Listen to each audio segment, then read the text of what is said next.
Let's talk about something we've all been through, but hardly ever really unpack. Those tough, confusing emotions that just pop up out of the blue. You know those days, right? You wake up, everything's fine, the sun's out, nothing's gone wrong, but you've just got this heaviness you can't seem to shake. If that sounds familiar, well, you're definitely not alone. So this quote actually comes from someone who went through this exact thing recently. They'd had a great, relaxing week, and then bam, this feeling just showed up. It's such a good reminder that these moments are just a normal, universal part of the human experience. Okay, so what's our first move when this feeling arrives? Well, for most of us, our gut instinct is to push back, to fight it. But as we're about to find out, that instinct can lead us right into a trap. I love this metaphor. It's so powerful, right? It totally reframes feelings. They're not who we are. They're just like weather patterns passing through. They're experiences we moved through, not places we're supposed to set up camp and live. And that right there is the first big insight.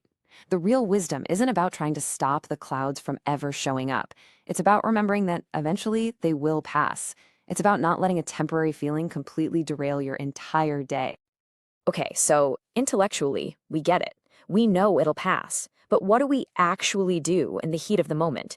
Well, most of us have this knee-jerk reaction that's completely the opposite of what helps. This is where the paradox comes in. Our instinct is to deny the feeling, numb it, or just plain avoid it. But here's the crazy part. Fighting it actually feeds it. Denying it just makes you feel trapped. Trying to numb it takes a ton of effort, which gives the feeling more energy. And when you try to avoid it, good luck. There's no escape, it just follows you around. We end up giving it all the power and making it stick around way longer. So it turns out the only way out is through. Instead of running away, the idea is to just acknowledge it. Give it a little space, see it for what it is, and trust that once you do, it'll do what all feelings do in the end. It'll pass. So why do we resist so hard in the first place? Well, it usually comes down to a really deep-seated belief we have about how life is supposed to be. The second we feel sad or anxious, our brain kind of flags it like, warning, this is not okay. We've got this mental picture of a life where we're supposed to feel good all the time, and this feeling, it's a glitch in the system. So we literally start a battle against our own reality. And that ideal state we're fighting so hard to get back to? We call it perfect. But this line just nails it. Perfection is an illusion. It's this mythical creature that everyone has a different description of. It's not a real thing. It's a ghost we're all chasing. And chasing this ghost isn't just exhausting, it's actually pretty damaging. The constant self-doubt just chips away at your confidence. Trying to control everything leads to total burnout because you can't possibly trust anyone else to meet your own impossible standards. And maybe the worst part of all, by being so hyper-focused on what's wrong, you completely miss out on all the simple, real good stuff that's happening right in front of you. So here's the crucial point. Perfectionism isn't really about having high standards. It's about believing in this impossible, flawless state. And since no two people can even agree on what perfect actually looks like, it's a standard that only exists as an illusion in our own heads. All right, so if resisting our feelings and chasing perfection are basically dead ends, what's the alternative? Where do we go from here?